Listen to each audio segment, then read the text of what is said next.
Primero que todo, cordial saludo, profesora. Mi nombre es Santiago Pedroso Bandera y junto a mi compañera Yenit Estrada y Jamie Pedrosa venimos a exponer acerca del artículo de la arqueóloga Lorena Garvin Arcos llamado Acercándonos al mundo del tatuaje en la prehistoria, un caso experimental en torno a los tatuajes de Otzi. Este es un trabajo en el que se aborda el tema de los tatuajes y las modificaciones corporales en la prehistoria. Todo esto desde un punto de vista experimental, traseológico y etnoarqueológico. Esto busca como tal resolver la problemática de la autora, que es determinar los materiales y las técnicas empleadas en los tatuajes de Otzi. Ahora bien, se estarán preguntando ¿quién es Otzi? Bueno, pues Otzi, o también conocido como hombre de hielo, hombre de Similán u hombre de House-sur-Loch, es un individuo momificado que fue hallado en el año de 1991 por unos alpinistas alemanes en los Alpes de Otzal, específicamente en la frontera que divide a Australia con Italia. De acuerdo a estudios previos bioarqueológicos, se ha determinado que este es un individuo masculino de edad adulta y que su momificación fue causada por condiciones naturales. Ahora, respecto a su contexto cronocultural, se ha determinado que este individuo se encuentra localizado entre los años 3770 y 3100 a.C.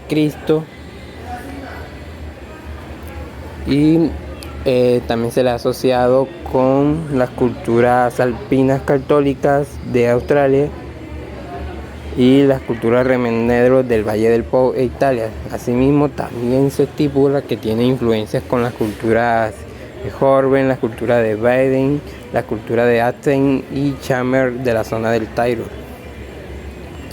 Una de las particularidades y lo que aborda principalmente esta investigación son los tatuajes de Otzi. De acuerdo con el artículo, el individuo cuenta con 61 tatuajes, de los cuales algunos están hechos con tinta con base de hollín y ceniza de carbón vegetal. Ahora, la ausencia de trabajo investigativo sobre los tatuajes de esta movida motivaron a la autora a realizar esta investigación. Y define el tatuaje como una manifestación artística que puede ser vista desde el Paleolítico superior y que se encuentra fuertemente ligada con la naturaleza del ser humano. Esto se puede evidenciar cuando vemos la interpretación y funcionalidades que se le ha dado al tatuaje. Por ejemplo, ritos de paso, señales de paso a la madurez o mayoría de edad, símbolos de estatus social, señal de prestigio por victorias en batalla u otros honores, demostrar linaje o afiliación a algún colectivo o etnia, símbolo ayudante durante la conexión con el mundo espiritual y también con fines terapéuticos, que para el caso de Otzi se determinaron que sus tatuajes tenían funcionalidad terapéutica, esto debido a sus características principales, que son la utilización de tintas a base de pigmentos derivados del carbón vegetal, y que los tatuajes se encuentran ubicados estratégicamente en sitios donde se han identificado enfermedades o trastornos degenerativos en articulaciones como artrosis o reumatismo, que para el caso de Otzi se le identificó estas enfermedades. Para el desarrollo de esta experimentación se llevó a cabo un programa experimental, el cual consiste en elaborar la técnica de los tatuajes de presión y percusión sobre la piel de cerdo. A esto se le suman que este tipo de tatuajes se van a realizar con dos tipos de colorantes, lo que llamaremos colorante A y colorante B según el autor. Esto a través de materiales como agujas que fueron elaboradas de diferentes maneras, ya sea por hueso, por las aspas. También se tuvo en cuenta el cobre, ya que en los utensilios que se le encontraron a la momia se encontraron unas hachas de cobre. El principal objetivo de este experimento es responder qué tipo de aguja se puede utilizar para hacer los tatuajes que lleva consigo la momia encontrada en los Alpes. A tener en cuenta, los materiales elegidos no fueron escogidos al azar, pues están respaldados por las teorías propuestas por Springer, Domingo Martínez y Soriano. La elección de los colorantes fue en base al estudio realizado por Pabst, en el que se detectó en la zona tatuada los siguientes elementos: hollín, almandino y variados tipos de cristales de silicatos. Las agujas pasaron por un proceso de limpieza bajo los estrictos consejos del personal técnico del Laboratorio de Arqueología. La limpieza fue con etanol para alciles y alcohol puro para los de asta y hueso. Todas las agujas son de elaboración propia. Para preparar la piel de cerdo que iba a ser tatuada, se sumergió en cloro por 2 horas con el fin de blanquearla, proporcionar la elasticidad y evitar una rápida putrefacción. Las técnicas de punción han sido seleccionadas de acuerdo al registro etnográfico y no de manera arbitraria. Para la elaboración de los colorantes se tuvo en cuenta el estudio realizado por Paz 2019, ya que en su estudio se detectó que en la zona del tatuado se encontró hollín, almandino y varios tipos de cristales silicatos, lo que llevó a tener en cuenta qué efectos causaba el almandino en la tinta de los tatuajes que tenían los tatuajes, y por lo tanto se llevó a cabo el experimento de que el colorante base no se le iba a echar almandino y se le llamó colorante B, y a la tinta que contiene almandino se le llamó colorante A. Con la prueba de estos dos tipos de colorantes se busca identificar si el almandino incidía o no en la tinta de los tatuajes y, de ser así, qué efectos otorgaría respecto al colorante. Bueno, los resultados obtenidos en esta investigación se dan a partir de los estudios traseológicos que se realizaron, en los cuales se comprobaron los materiales que fueron objeto de experimentación para esto, como fueron el caso de las agujas de asta, agujas de hueso, agujas de cobre y útiles líticos. En las agujas de asta se pudo evidenciar que al momento de tatuar tienen una muy buena absorción, cierta ventaja que comparten con las agujas a base de hueso.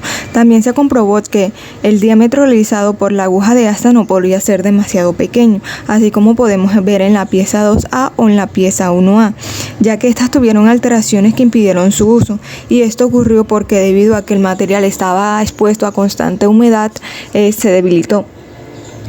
También en la imagen 1A se pudo ver que a los 11 minutos la punta se estaba quebrando. En cambio, en el caso de la aguja 2A ocurrió una deformación en la punta, impidiendo así completar el tiempo preestablecido, deteniéndose así a los 15 minutos. Aunque no se descarta que la técnica de percusión incidiera en ello. Otro caso se da en las agujas 2B y 1B. Estas manifiestan que podían ser reutilizadas por su efectividad y resistencia al momento de la punción.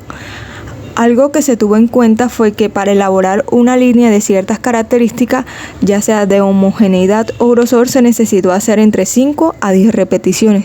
Esto es equivalente en que a media hora se pueden realizar mayor cantidad de tatuajes según el estilo a alcanzar. Evidenciando así que la funcionalidad de las piezas quedó comprobada por el estudio de huellas, como vemos en el anexo 1, sobre todo en el caso en el cual las agujas realizaron un diámetro que no era demasiado fino, excepto en el caso de la aguja 2A.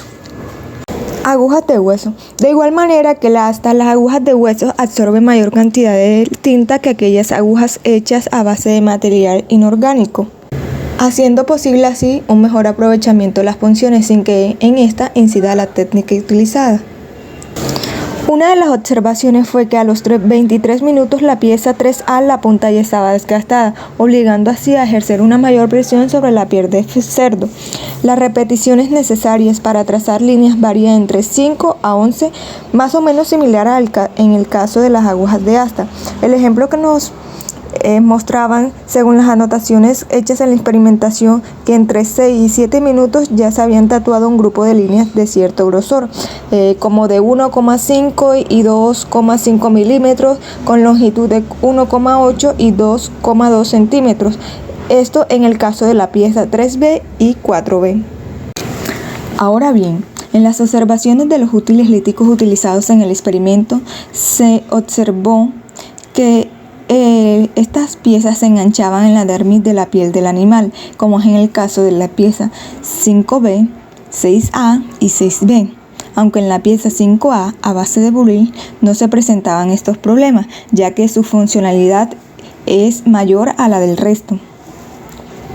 Por otro lado, debido al afilamiento de la punta, se tuvo que realizar más repeticiones que cuando se utilizaban agujas a base de material orgánico.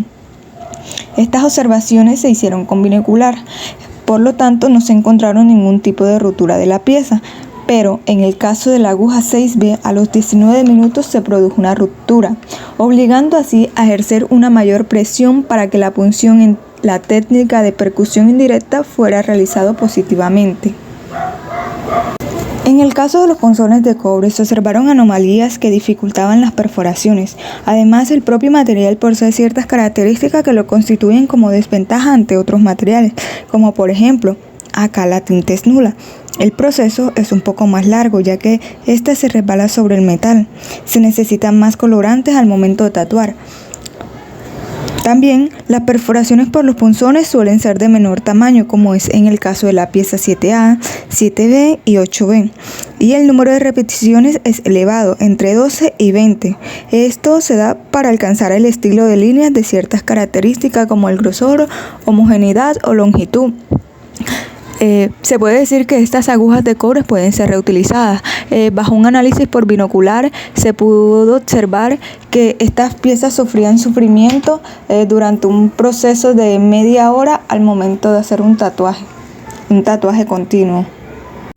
En los resultados obtenidos se puede destacar que se hizo un estudio comparativo de los tatuajes propios de Otzig y de los tatuajes elaborados en arqueología experimental con aguja de hueso y asta. Y que las diferencias y las semejanzas entre los tatuajes elaborados experimentalmente no dependieron tanto del material con las que fueron elaboradas, sino de las técnicas utilizadas y de las repeticiones que se realizaron sobre el tatuaje. También se puede decir que aquellos tatuajes que se realizaron con aguja y hueso se ven mejores frente a aquellos tatuajes que se realizaron con piezas elaboradas en base a materiales inorgánicos. Así pues, los tatuajes realizados mediante la percusión indirecta no dieron tan buenos resultados como aquellos tatuajes que se hicieron mediante la punción manual, ya que no aseguraron un buen dibujo de la línea, por lo que podemos decir que estos se asemejan más a los que lleva consigo Otzig que aquellos que fueron realizados mediante punciones sin percusión.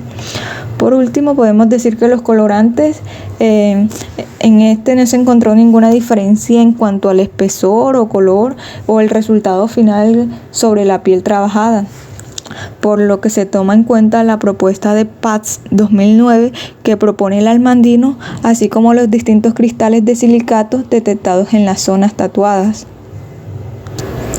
También se propone que para futuras experimentaciones el uso de la madera afilada y quemada como agujas, así como el uso de espinas vegetales y animales o materiales que no se podrían descartar. También se propone que el almandino fuera un componente accidental, aunque tampoco se descarta que el propio mineral hubiera sido usado como abrasivo para afilar o pulir las agujas. Para finalizar, los tatuajes que lleva Otzig pudieran haber sido hechos relativamente poco antes de que el individuo apareciera, ya que durante el experimento se observó que el hollín, al recuperar su estado polvoroso, tiende a emboronarse cuando la superficie tatuada es limpiada bajo agua.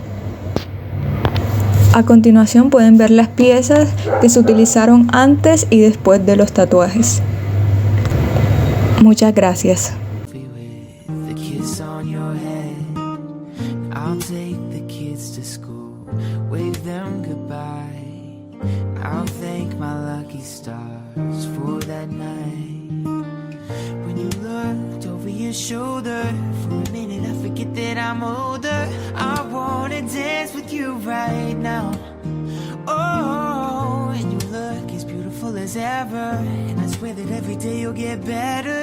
You make me feel this way somehow. I'm so in love with you.